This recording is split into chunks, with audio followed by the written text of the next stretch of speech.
ఒకానొకప్పుడు పరమశివుడు పార్వతీదేవి అసుర సంధ్య వేళలో ఈ భూమండలం అంతటా కూడా విహారం చేస్తారు. శ్రీశైల పర్వతం మీద దిగుతారు.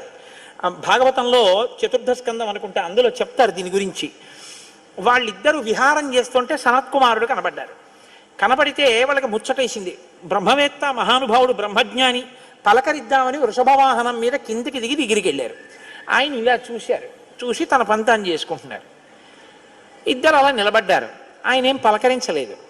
పలకరించకపోతే పరమశివుడు అన్నాడు, ఏమయ్యా లోపల సంతోషించాడు, ఇది బ్రహ్మవేత్త అంటే.